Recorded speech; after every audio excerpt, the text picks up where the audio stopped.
So thanks for coming back. We got a panel and then one speaker, and then I think we're going to go to lunch. So first up, our panel is technical considerations of enterprise. It's going to talk about wearables. And our moderator is John Hawes. John is former Special Forces, and he is wearing cowboy boots, so you can trust him. So welcome to the panel.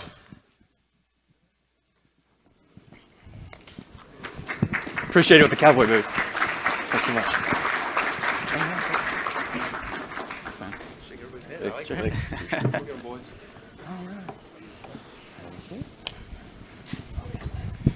Can everybody hear me okay? Is there reverb? No, cool. So first off, thanks everybody for being here today. Much appreciation to Jeff and the Brain Exchange team for setting this up and everything. So big round of applause to them if everybody would.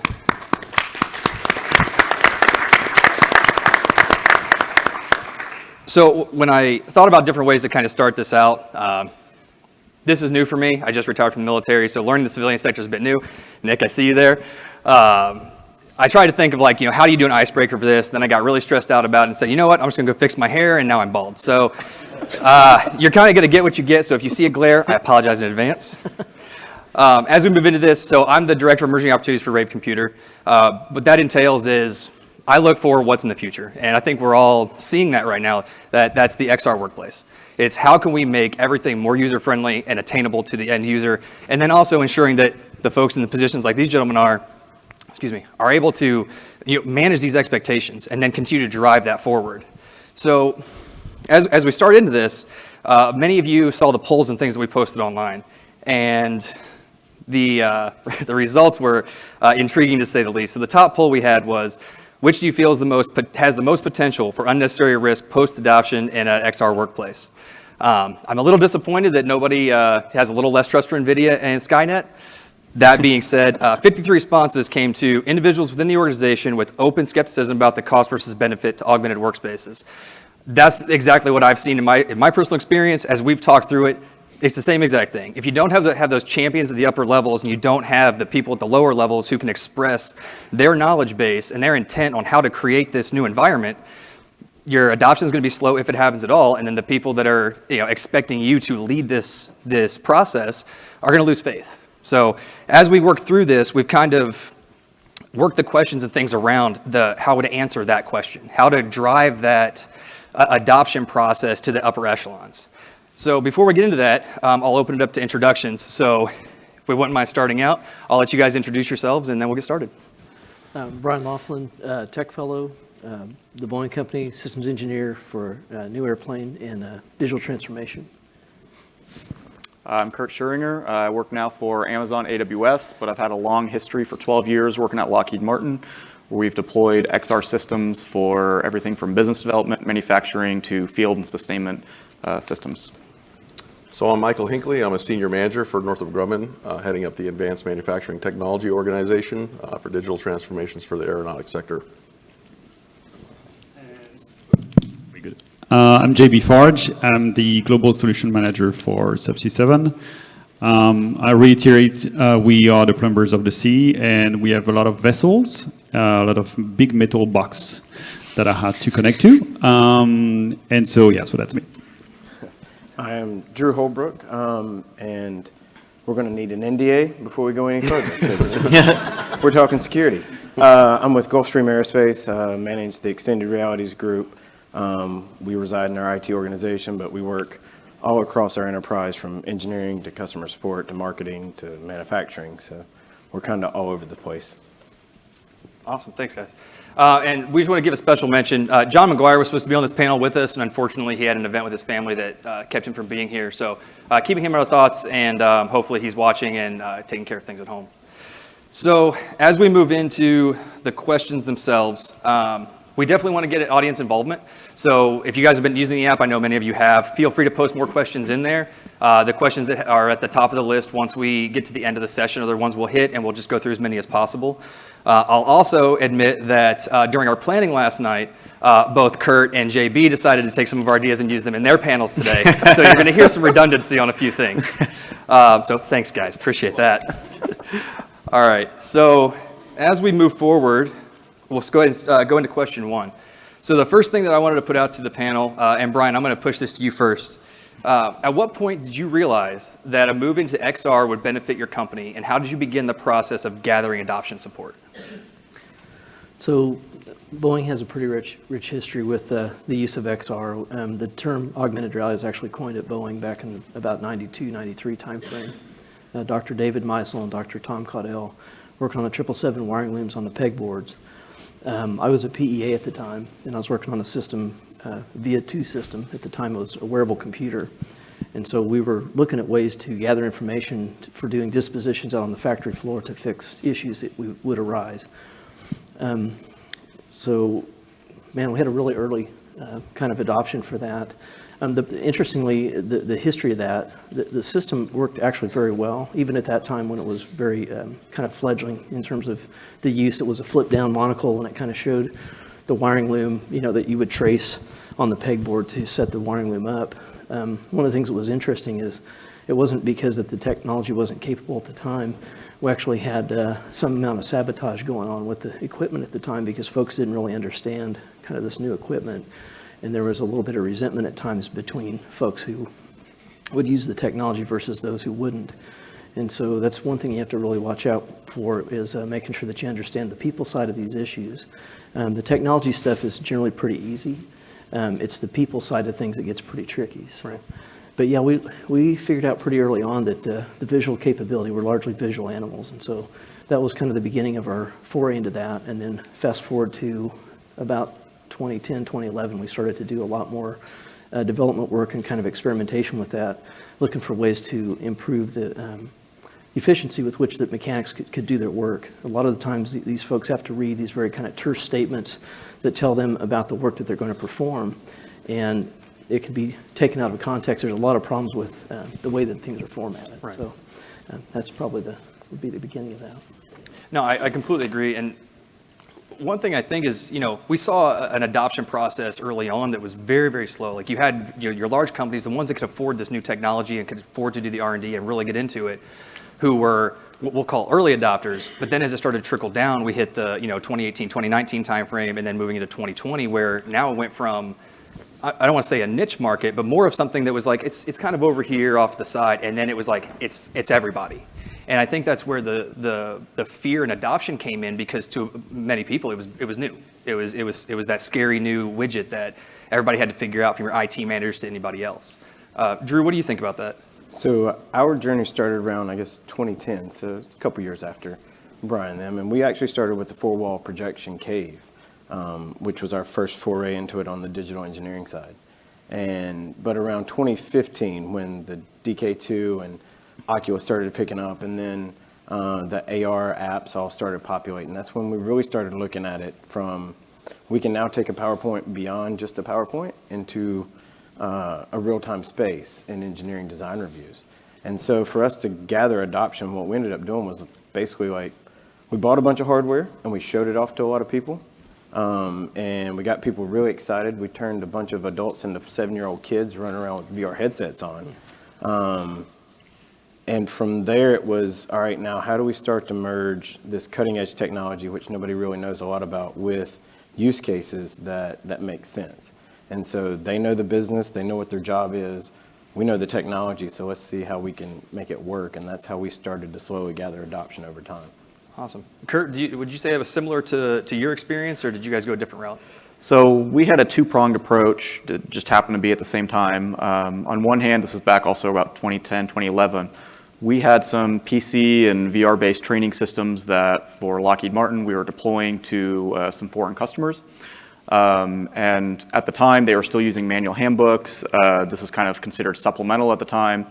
And when they got to X country, they were supposed to be fluent in English. Well, we realized when we got there, they didn't speak as well as English as we had hoped. And all of our trainers and all of our manuals were all in English.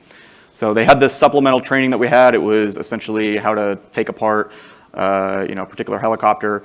And they had to train them on the manuals that they couldn't read. So as part of the supplemental, they said, let's go ahead and switch over to this PC-based system. They didn't use the VR one at the time, and see how well this worked. Well, that was where we discovered our first metric that we could train folks that didn't even speak the language just by the visual representation, and it was about 60% faster training in that case for getting through the same content. And the knowledge retention we saw in the end when they had to repeat the same scenarios was much higher. So while we were having, a big success in that area, we started on the other side, which is now looking at the XR piece, right, the headsets. There we actually had a bunch of stumbling blocks. We looked at first about data warehousing, or in our warehouses where we had all of our inventory. Can we do inventory control with it? That brought a lot of hype, but it actually fell flat, and it's because we didn't have our connections to our data systems yet. It was just a big hurdle. It was about that point, though, that we had another request just due to the success we had in that foreign country for business development. They said, hey, we would love to use your product, and they didn't even look at XR, to represent the products at, we went to it was a SOFIC convention, which is like a Special Forces convention in Tampa, to view one of the products. And we said, well, let's bridge the gap. Let's put everything that we did on the PC side and for this particular product, just a snippet of it on the XR, and we showed it to them, and it blew up like gangbusters, right? Like, that's where we got initially all of our attention from our VPs, and that's where we really started down that path to get to adoption, right? We got that first buy-in from the VPs and from management. There were certainly a lot of hurdles after that point, but that was at least the first big aha light bulb moment that got us on our path. Awesome. Michael, I'm going to put this one to you if you don't mind. Once XR adoption began in the experiences you've had, what were the immediate challenges faced during the implementation process? You have quite a few stakeholders in different domains within defense, whether it's unclassified or restricted domains. So first thing is to understand the important stakeholders, which is obviously cybersecurity, the end users of the devices. Like Kurt had mentioned, the stakeholders that are involved at the senior level, the vice presidents down to the technicians, the quality inspectors that are using the products, and really working to help them understand how the technology augments their everyday and makes them better at their jobs. And once they understand, it's really putting, the proof is in the pudding, putting we use a HoloLens 2 device and putting that on their heads is kind of when that aha moment comes alive. But it's up front, making sure that you have the right people in the right place to make very complicated systems function in the way that you advertise them to your leadership. And then, finding the right use cases up front to get the big wins on some of the ones that are a little bit more intricate and hard to go deploy out on the floor, gets you the type of sponsorship that you need to really get that true enterprise deployment. No, and I think you bring up a good point, especially when you're talking about DoD. You're dealing with a network infrastructure already that can barely handle much of the workload that's expected, and many of the systems that are being used out there, and if anybody here has ever been on Nipper or Sipper, I'm sure can attest to this, it's slow. It's in many cases, it's not even capable of doing the basic functions that are expected. And then when we look at placing something, on that network with, higher end systems or these XR devices and whatnot, and then we look at, well, how do we get the security concerns in there when we already have years of security concerns that we haven't been able to fix up to this point? And it's just that compiling effect. And I'll say from a perspective of hardware, it's very difficult, especially when you're dealing with CMMC and everything else, just to figure out what the end user or what the client's going to need from that respect, because in many cases they don't know, because it's such a new thing for many companies and many people that are out there, and it's a learning process. So JB, I'll push the redirect to you on that, because I know you've had a little bit of a different experience on how you guys have used wearables and different things. Yeah, and I'll touch back real quick on some of the earlier point. I think, so for companies like mine, and I'm much later into the cycle, you get we started the digital transformation per se in 2017, 18. Mm-hmm. And we used some of those companies, like you all know, we used Accenture to de-risk pretty much some of the processes in going into that. And the only thing that this didn't do for us is it didn't emphasize much on the cybersecurity. Right. And because we were brainstorming about solution, about processes, what we can do better, but then that cybersecurity and all those IT requirements were on the background. And at the time, already, like most of you guys probably, our IT was understaffed and overworked. So adding another layer of that was a complexity for them to solve. And in terms of wearables, so we try to do on the interesting part is like about offshore, so wearable and offshore remote assist, which is ultimately where the biggest gain would be for us, because an hour of our vessels offshore is worth a lot of money. We're not able to do this because we don't have the connectivity that we need to make it relevant. So we try to do this onshore. And we realized that, yes, during COVID, well, AKA Fast Track AR, was the possibility of doing this was great. People were picking it up. But after that, once the travel restrictions were lifted off, people would actually go back to traveling and would put off the headset. Right. Just because it was human nature. They liked their travel rewards, and it would hop onto it. It was like, why? You have something that can save you time, can make you be better, like closer to your home, but not like they like to travel. So we didn't expect that. Right. And with that came along also an interesting point about the data that we were capturing. Because back, if you work in Europe, the GDPR, like you cannot record much of the people that are actually working. Like if you do inspections, you have to be mindful of that, which was at the beginning when we started this for XR, had no idea that we had to pay attention to that. So there was like a discovery about some of these elements that we had to stumble upon rather than plan for it. So please plan for it. No, I love that Fast Track AR as a nickname for the last couple of years. That's accurate. Drew, I'll push it over to you to close us out on this question. What are your thoughts? So I think for us, it was the biggest barrier to entries were hardware and firewalls. I mean, and they kind of play hand in hand because whenever we started to go that route, everything we were doing, we were starting to use like game engines and stuff.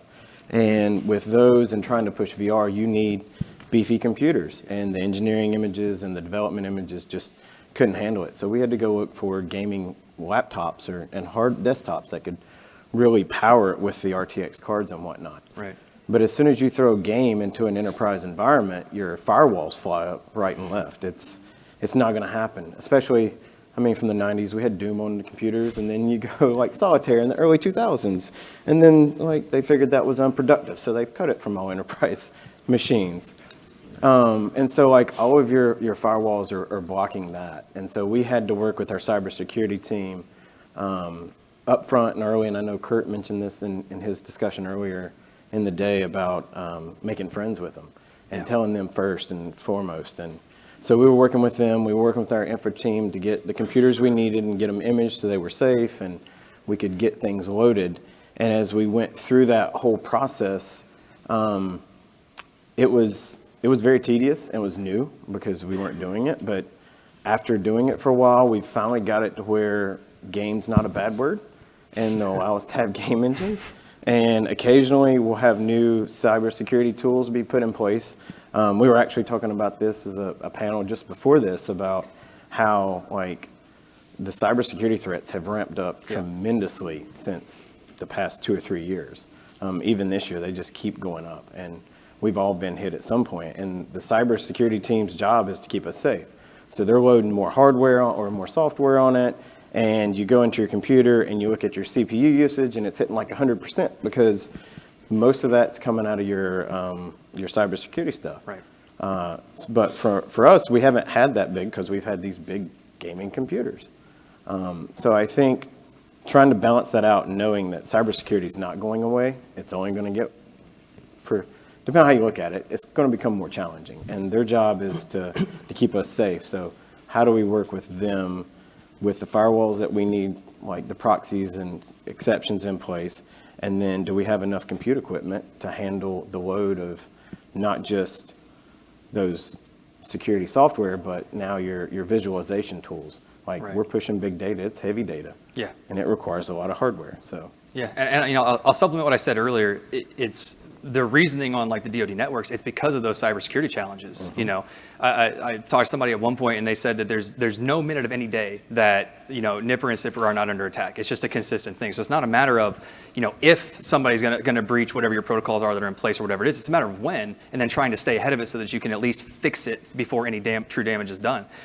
And when you're working under an umbrella of like, I've got all of these things that I have to do to meet, requirements from the business or to meet requirements from what the process to put the security in place looks like, the person who's trying to break in doesn't have to worry about that. So they're going to be ahead of us every step of the way. And that actually drives me into what two of you stole from us earlier. So I put these in order that I think we're going to see the number of hands. So if you are in the cybersecurity realm for your profession, raise your hand. Exactly. All right. And now if you would consider yourself in IT infrastructure or management, raise your hand. Yep. And now everybody else.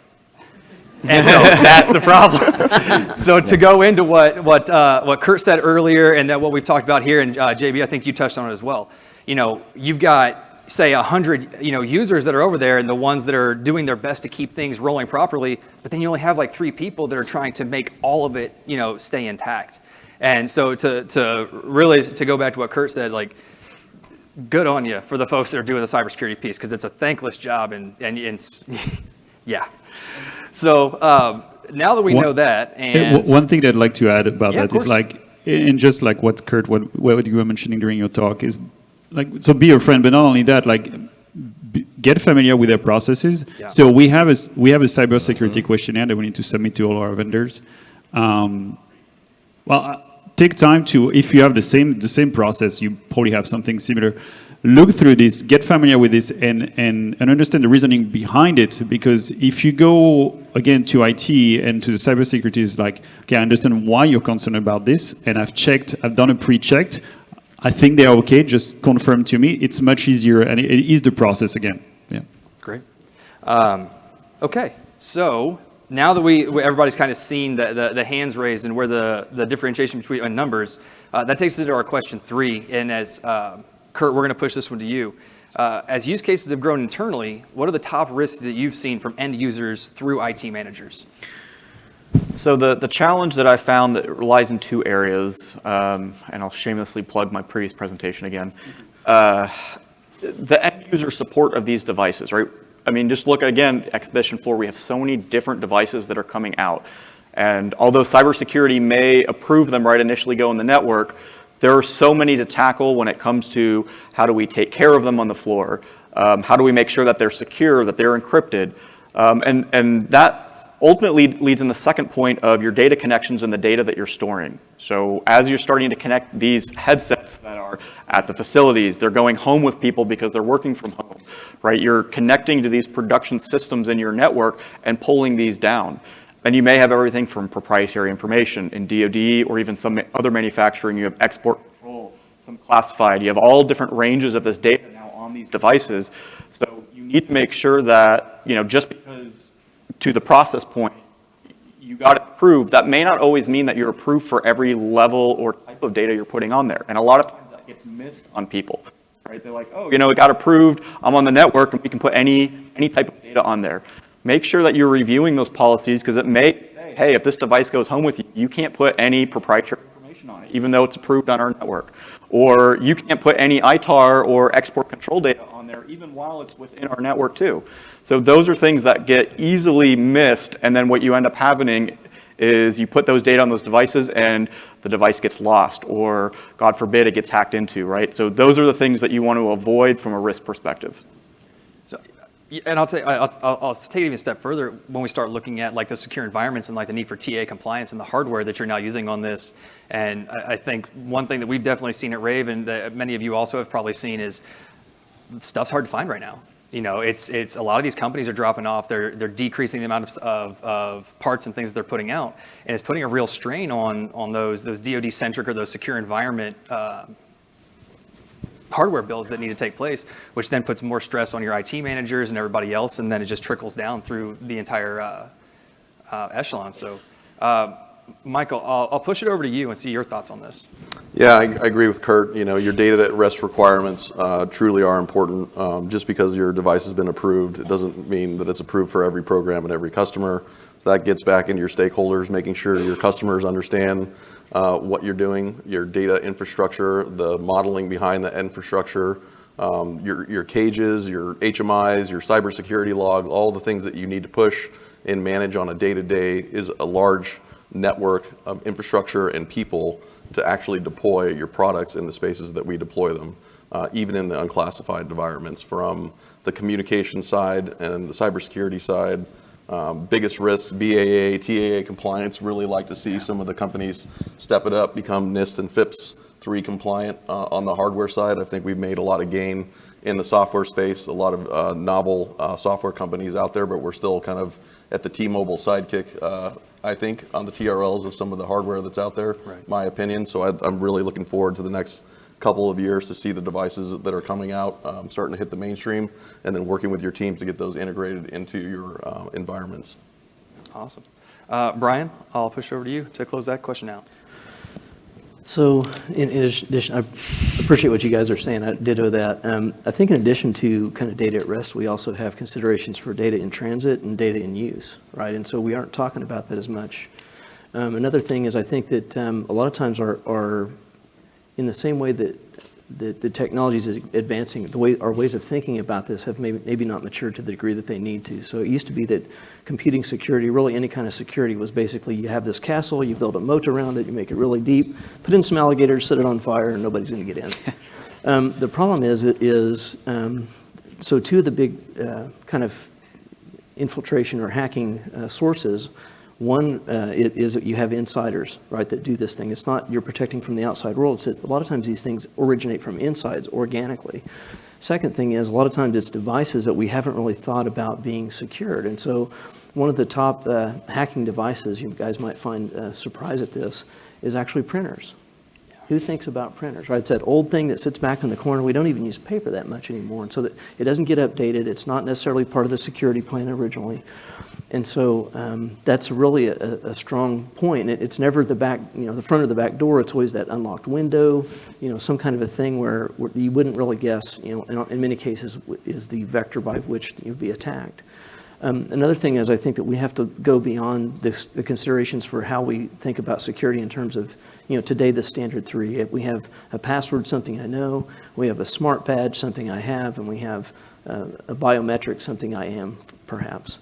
How about a place I am? How about a direction I'm traveling? How about a time of day in the presence of what? So there's infinite myriad of different considerations that we could use as additional keys that could help to authenticate. And to the earlier point about, not everything needs the same level of security.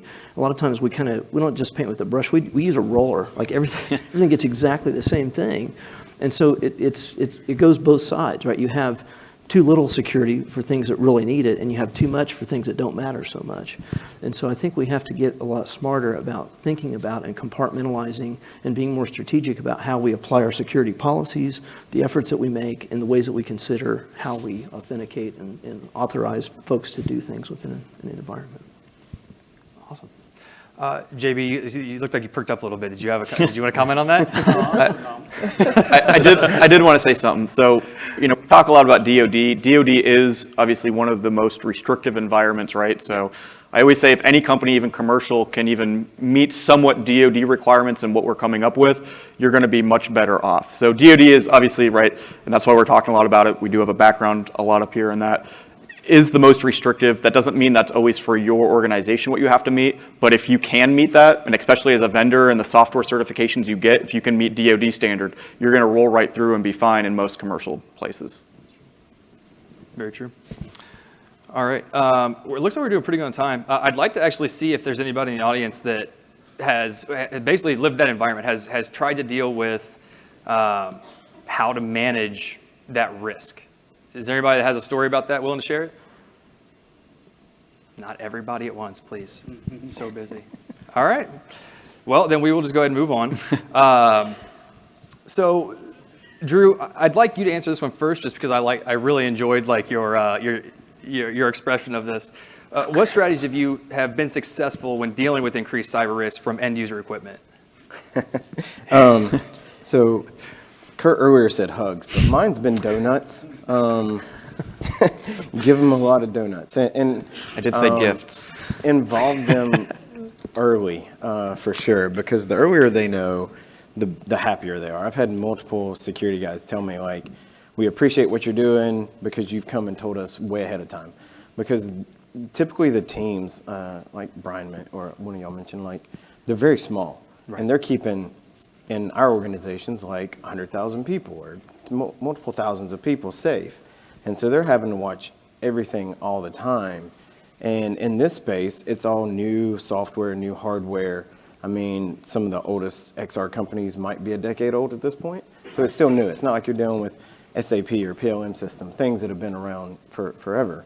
And so when you come to them and you're gonna like, here's a new software, you should just push it through. You got to realize that they're like, well, I need to like take this in. I need to do like a security vetting. There's JB mentioned know their processes, which is very helpful because if you understand their processes, you can understand their timeline. And so it gives you a greater appreciation of what they have to do. And you can show them more respect, and then they in turn will be more than willing to help you out in the long run because you're coming at them as a business user most of the time, and you're trying to get your job done. Well, they're trying to get their job done too, and so they're there to help you. It's just that donuts and patience can go a long ways with them. And Android OS, right? Yeah.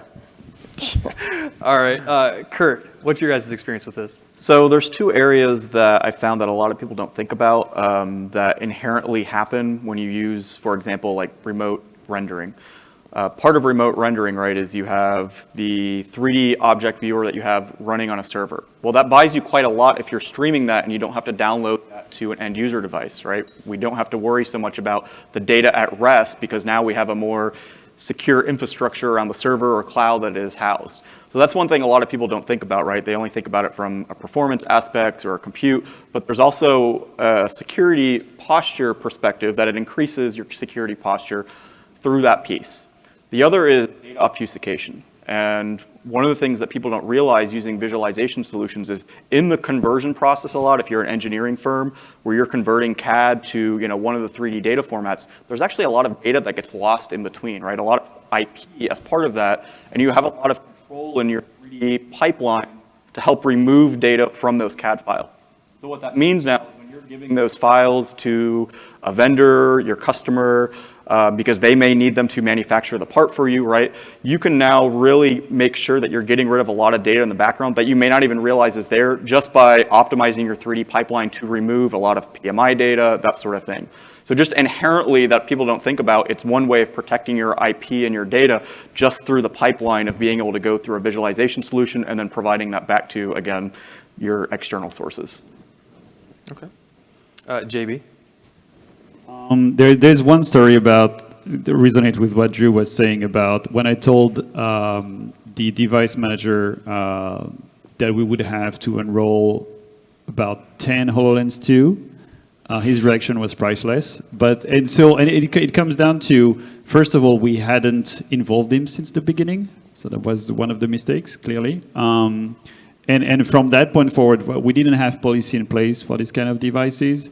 On board our vessel, we didn't have a specific Wi-Fi network that it could connect to. So it was like, kind of the oh moment. So that's definitely something that to look into. And it's funny because I haven't even thought about Kurt's point about the remote rendering is also a part of securing your data. So some of the stuff that you will discover here today, hopefully in this conference, is that exchange about best practice, I guess, which is always helpful to kind of get from y'all. So. Awesome.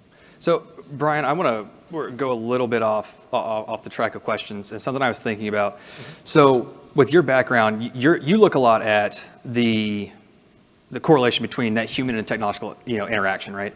And one thing that I think we've all seen has been popping up more and more is allow this app to track your data across other apps and things like that. And from my perspective, now, again, I am not an IT security person. If anything, I know how to turn on World of Warcraft and bring up my D&D Beyond website. But one of the things that concern me with that when we look at it from an IT security perspective is when we put these implementations, we put these things in place to protect maybe that proprietary app that we need for the job.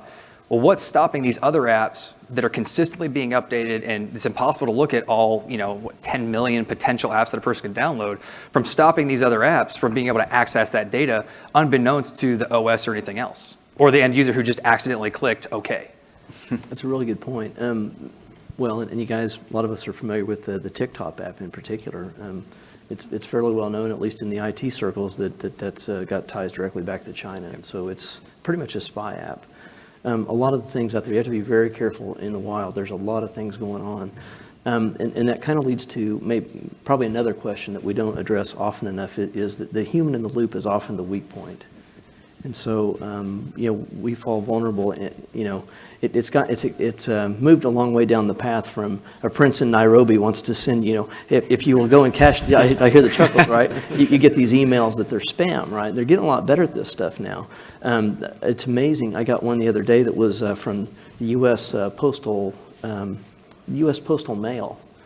It's the U.S. Postal Service. Yeah. And it was exactly the same picture of the little truck, like everything looked exact. And if I hadn't been paying close attention, like it said, hey, we got this package for you and you need to verify that it's you and we can send you information. Right. If I wasn't looking closely, I could have missed that very easily. Yeah.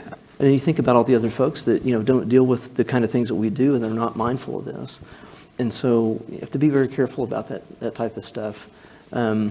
It's scary because, back when I was, in college, you threw around your social security number and your student ID number like it was nothing. And now, like, that's a sacred thing. It's almost put in a lockbox somewhere. You don't discuss that stuff. You don't share it. And so we're going to have to become increasingly careful about, how we do these interactions and make sure that we're very intentional about what we share and how we share it and those kind of things. Not trying to scare anybody, but it's a reality that we face. It is. I mean, and we talked about it last night. It went from these elaborate plans and engagements from email or phone calls. I'm sure, how many people in here ever got a phone call from the IRS that they needed your credit card number for $1,000? I want you to pay in Yeah, I'm friends with the guy on the other line. He calls me so often. Walmart gift cards or whatever. Yeah, right? Is that you? So, I thought you sounded familiar. but it's so simplistic in the approach. Like, I can't tell you how many times I get something from Amazon that says, like, something with your account, or, your package hasn't been delivered, you need to call click here or whatever. But then when you click on the actual email address, it's, just a bunch of numbers and letters at, some bogus website. But the simplistic approach is catching more people every day. And it's because they're hiding in plain sight. So, great answer. I appreciate that. And we're busy. Our attention is impeded on it continually by emails and phone calls and like just a myriad of different things, and we're just continually bombarded. And so we have to be more miserly, I guess, about how we attend to things and really think. And when we do, attend more fully so that we understand what's going on. Definitely. I'll add to that. One of the challenges, right? Cybersecurity teams, they try to automate as much as possible, right, to kind of stop these. The problem with automation is it's a sort of desensitization at the same time, where people are not as keen anymore to understand the risks and what's coming to them, because I think everything that arrives in their mailbox has already been scanned, right? So previously we didn't have any of that, so you might have been a little bit more leery.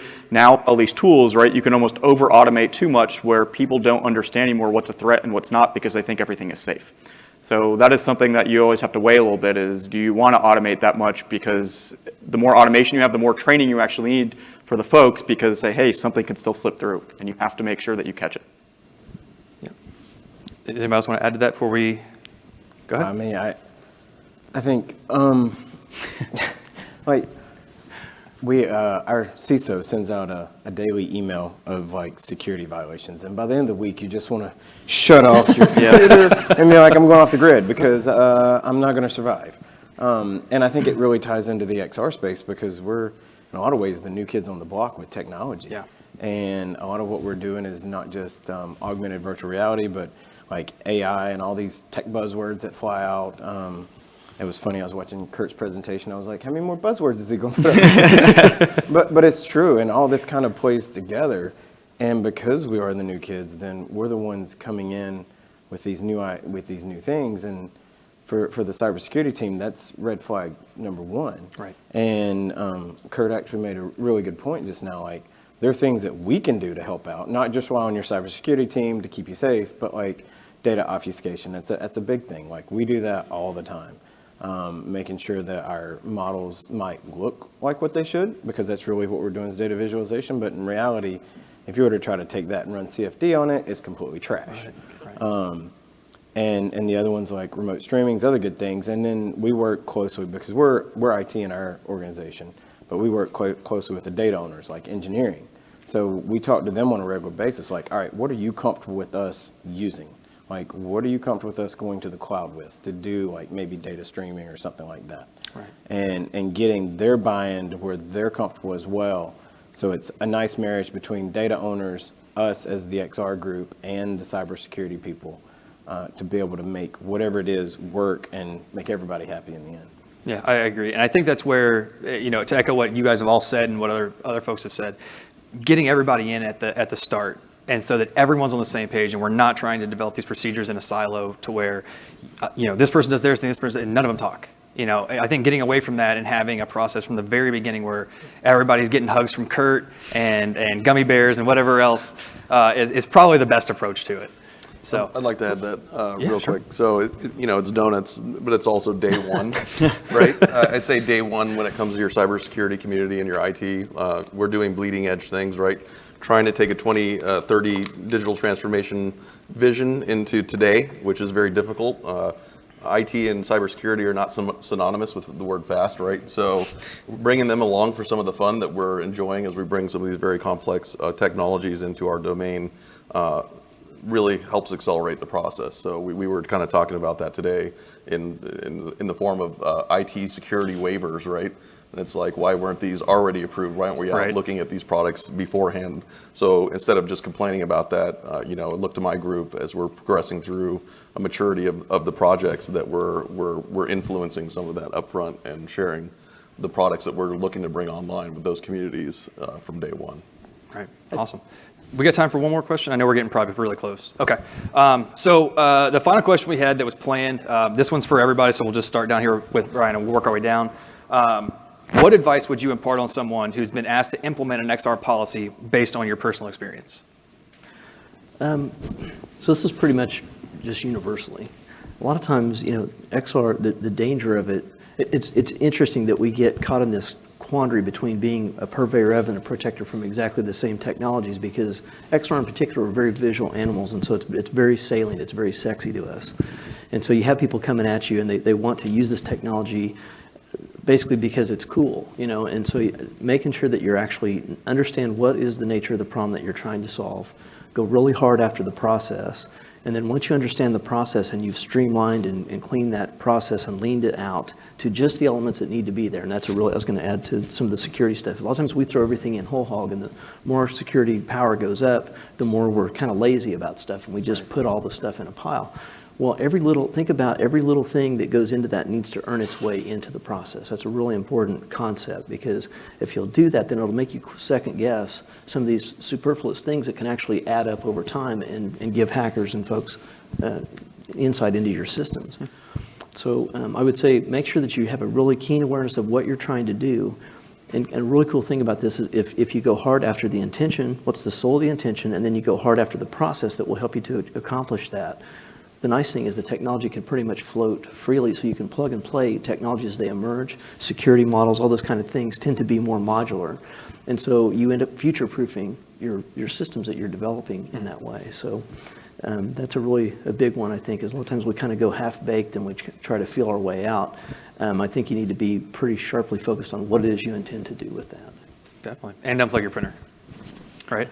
Say again. I said, and unplug your printer. Yes. Kurt? And update it. So I'll add on to that, right? So that all rolls up to your architecture design up front, right? And you don't need a super elaborate architecture. I've seen some teams go, they have full system engineering teams. They spend a year or two really designing everything out.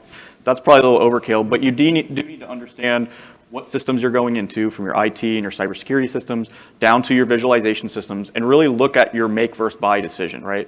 Some corporations just automatically choose to go the buy route. That may not always be the best, not just for IT and cybersecurity, but again, for your use cases. And same with the make route. That gets very expensive, and you may have a lot of holes in your security because you can't just account for everything. So really understand the products. If you are going to buy or make, understand what you're getting in the door. Look at the requirements, look at the security certifications, look how they're storing the data, transmitting the data. Those should all be part, at least in your initial architecture, and then you can get going and you refine your architecture along the way. But work on those things first before you really get any product up and going. Great.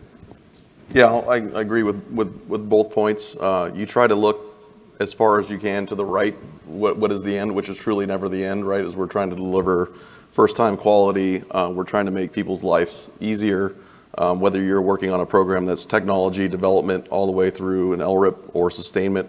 It's not a one-size-fits-all. So if you can architect as much as possible, not taking 2 years like Kurt had mentioned, but a relatively short amount of time, and then continue to iterate over time to develop a true enterprise solution, it'll help you when you go back to the left, moving to the right through your development process. And sponsorship's also important. I think we can't foot-stop that enough, whether it's the technician, again, on the floor, or our vice president, in manufacturing, all the way up to our CEO. Getting a HoloLens on them and showing them the business value of what we're doing is very powerful. Yeah, building that champion, showing them the return on investment capability, definitely. JB? To drive home again what most of the panelists said today is, for me, who didn't come from an IT background, and I don't know how many XR users or practitioners come from the business side and just happens to develop XR solutions. That knowledge of IT requirements is key. And again, trying to be at that table where you are more, IT is a support function traditionally, but they need supporters pretty much. And so I'm trying to be as helpful as I can. Like it's involving them in day one, but not only that, you want to also sit at their table when they have like some discussion around infrastructure, so you can understand pretty much where they come from. Again, it's all about that understanding and managing expectation, ultimately. Great. And Drew? I really only have two things. One, ditto. I mean, these guys kind of nailed it with everything there. Yeah, I kind of got you by putting you last. Yeah, I think last guy here. And then number two, Jeff, we need donuts. In the back corner, we need donuts. So that's kind of it. All right. Well, I think we're good, right? Okay. So, gentlemen, thank you so much for your time today. It's been an absolute pleasure getting to know you and getting to share your experiences. So, round of applause for them, please.